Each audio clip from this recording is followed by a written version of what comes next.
their waste ponds before, that they have, today is a major source of where rare earth materials are taken from. And by the time we start looking at examples, you will see what is happening too in countries like Sweden. You understand? Where now they are one of the largest accumulators of rare earth materials, now struggling to compete with China because China was the dominant country before. So the next slide 12, so what's the importance of this circular economy let me look at, I hope I didn't leave anything out. So I said some of the elements that can be put in focus as extracting part of mining waste are, for example, critical raw materials.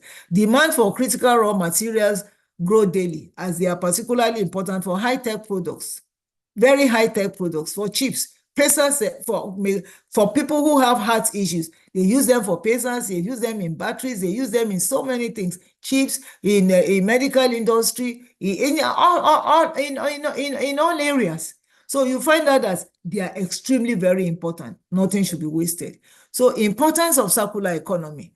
Mining is inherent. I took a picture there. You understand? That's a picture. You can see the waste being stockpiled. You understand? That's stockpiling. You understand? Will now be utilized as a source of material, as a source of raw material for another industry to thrive. Mining. Who is Faith? Please, is it your network? You keep distracting. Mining is inherently resource intensive, and the extraction of finite minerals depletes natural reserves. Circular economy principles help in prolonging the life cycle of minerals by emphasizing recycling and use. That is just it. Examples include recycling rare earth metals from e-waste and repurposing mining tailings for alternative uses, which are things I've discussed before. But like I said, as a teacher, I made it comprehensive. I don't want to just talk off head or use drawings. I want you to be able to go and read it, and I made sure it's so simple for you to understand.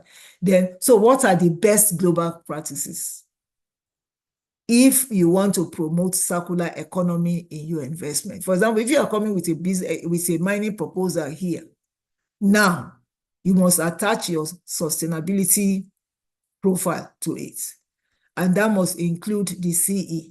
Very, very important. It's a component. Nobody gives licenses anyhow.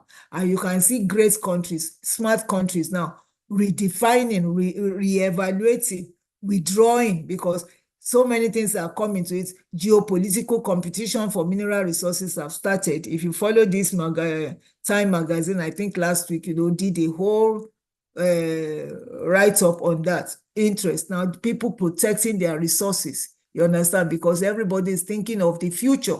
Nobody is now allowing any waste to get out of their mining sector, because you don't know what technology will throw up tomorrow as being important. So these are areas we have to look at. So best global practices. One of it is that you must think of strategies to minimize waste minimization and resource efficiency. Resource efficiency, number one, let's look at what is efficiency. You look at that is maximization of the benefits from energy sources. So people are moving from fossil fuel towards renewable energy. And then waste minimization, like I said, waste minimization involves reducing the amount of waste generated during mining operations. So you come up with technologies that can do that. And now, people use different kinds of technologies, which we talk about, drones, robotic technology, and which are precise. So what you want to hit, you hit the target. And you can see, all these things you are doing are now applicable in every sector, in every career. Doctors now, when you go for operations now, blood don't waste like before, because you know why? Doctors use robotic technology to do their surgery. The same thing now we do in mining, you understand, so that you minimize waste. How to achieve this? We implement, that is through advanced technologies for precise extraction, reducing waste at its source, use of automation. Now you have auto mines where you just sit down. In fact, my first experience was in Australia when I went to Australia. And it was like we were in a sitting room. The lady said, Flora said we should go and see the dad. You understand? So we went to site, and I was thinking it's going to be there. Even if I've gone in my high heel shoe, I think I would have been, if not for just the ethics of the profession. Do you understand? I would still have been able to do you to come, because it was like we're sitting in a sitting room. The father was sitting down with his cup of coffee and this large screen, and all I have was his mouse. You understand, with which he was, and he was monitoring how everything was doing. That was when I first saw AutoMine. You understand? So then you promote the reuse of these byproducts in other industries, whether construction and everything, so nothing is wasted. You encourage material substitution by finding alternative resources or synthetic options. Then you optimize production processes to minimize energy and material inputs per unit output. So example, if you want to see what you really call optimization, digitalization, and everything, check out Sweden. You understand? Sweden is one of the leading countries in that area. Then tailings management and repurposing, very, very important. You reuse mining tailings in construction, agriculture, and industry. What are tailing? Tailing ponds is like a big swimming pool. You understand that you do you do, how do I illustrate it? For people who are not professionals, I'm trying to explain what tailing pond is. You have this large pit, and then all the waste are coming in there. The solid waste is separated from the liquid. You understand? So that this solid waste now is what is being reused. You understand? Of course, it will still be wet. Some are wet, and in some cases now, even it's extracted and solidified for easy movement, so that it's reused in other places for some other things. Example, in Canada, the mine tailings are transformed into building materials such as bricks and cement additives. Can you see? Because they are fine-grained. So now they are using them to make building materials. Then water recycling and management. You and I know that mining consumes a lot of water. And so water everywhere. You know, the slogan in those days in Love say water everywhere, but yet no water to drink. So water can be scarce commodity in some areas, and fresh water percentage is declining. So what do you do? So you must think of closed loop systems, you understand, that controls your water usage, or that is through proper recycling. And Australia's mining companies, they said reuse over 80% of water advanced.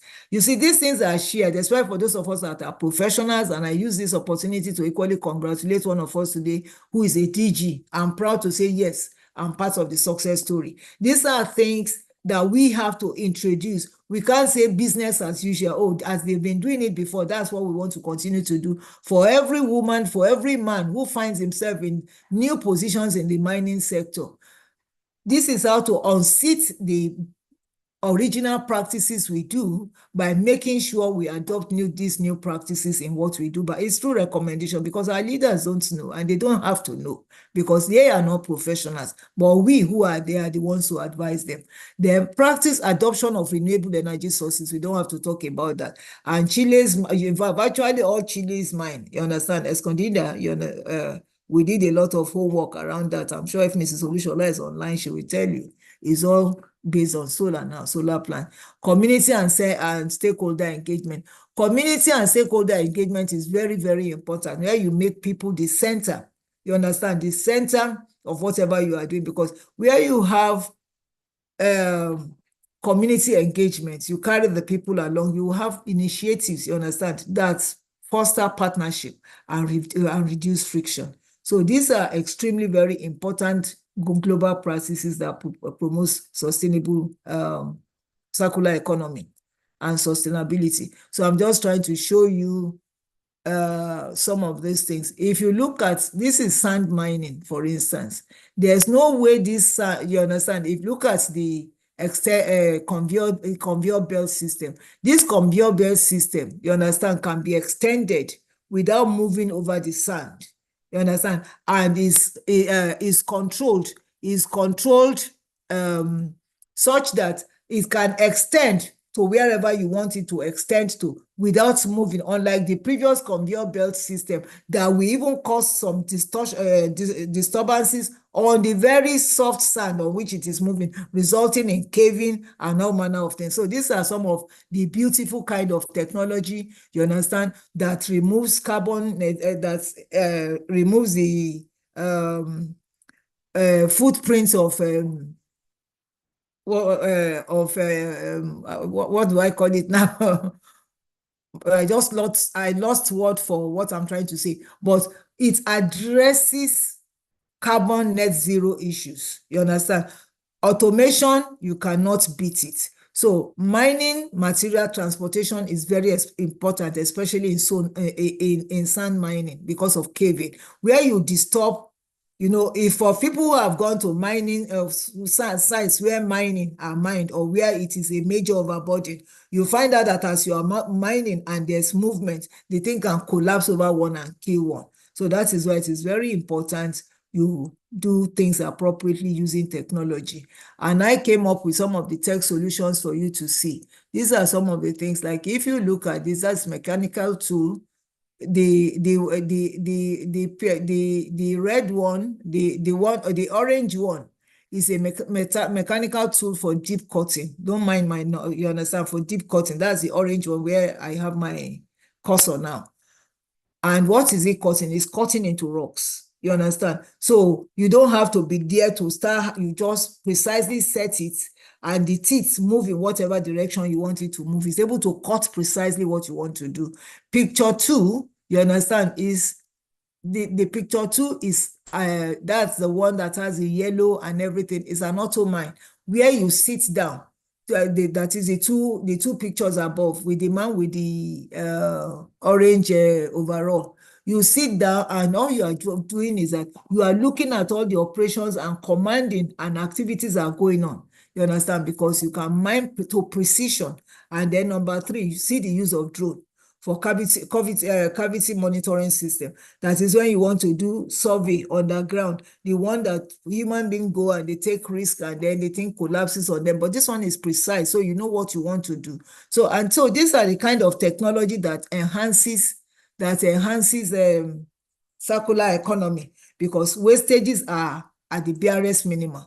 So somebody talking about wastage does not even exist. So looking at best practices, I said Sweden has identified, just look at even the landscape as it is. Sweden has identified significant quantities of rare earth metals in Kiruna area, which are essential for the production of electric vehicles and wind turbines. Currently, Europe lacks its own mining of rare earth metals, making the continent dependent on imports mainly from China. So already, it's not as if they can go into mining immediately, but they have identified over from the original waste they have stockpiled, they are able to find out that, so we can get tons and tons of rare earth materials from here. So they are ready as the #1 country in Europe to start producing rare earth metals rather than depending on China. So I looked at case studies around the world. Sweden, LCAB Circular Mining Initiative. This one repurposing mining byproducts into fertilizers. That is the products, you understand, from the tailings are converted to fertilizers. So the reduction of mine waste and creation of additional revenue streams. Can you see? Fertilizers for agriculture. In terms for Australia, their water recycling program, which I earlier mentioned, you understand, reduce freshwater usage, because now they have other sources of water which they can use. I don't know how far it is true because I didn't go to UI, but I know that in UI in those days, I learned that they too have a very strong recycling process where they recycle their water. South Africa Anglo-American similar program focuses on small enterprises to recycle mining waste, and this is what you call stakeholders engagement. So this has created opportunities, you understand, for job creation. Then in Canada, use of tailings in infrastructural projects, that is for building houses, for road construction and all that. So then technology adoption. Leverage on digital tools and green technologies to improve efficiency. That is the digital mapping for resource optimization. Like I used to follow my prof in those days when we go on some of these sites. And in fact, when I look back, I laugh and I say, Lord, there's always a first timer and there's always an advantage. Just like when you look at children that goes to school these days, you want to ask yourself, are they really studying? If you have this opportunity where you have all the resource materials around you, won't you do better? Because in those days, even to go for resistivity survey alone, and you are doing you are carrying electrodes all over the place, just slumbing, walking the whole. How many kilometers do you want to walk now? You understand? So thank God for digitalization. Then community-centric approaches, like after where communities now benefit directly, all these hypophonic agricultural patterns and things like that as a result of shared profits from mining. So in conclusion, you find that innovations are focused on safeguarding the physical structures used to impound materials or remine waste to maximize value and reduce overall volume. There is no parallel and equivalent set of policy innovations focused on the interaction. This one, I just want to talk about, I think I missed out a slide, where you are looking at lessons. Sorry, let me go back to that. Sorry, I think I missed out something. So lessons. Lessons for Africa. This is very important. Thank God I didn't miss it. Lessons for Africa. We need to look at our policy and regulatory frameworks. Some of our colleagues, and I use this to call out some of our colleagues, that somebody retired from government or somebody is running an NGO does not make the person idle. In fact, NGOs are stronger organizations in the Western world because you are doing something out of your interest, out of your own personal commitment, out of your conviction. I think the earlier we start harmonizing thoughts, it becomes a lot easier. Like our policy and regulatory frameworks needs rejigging. We need to develop supportive policies for circular economy adoption in mining.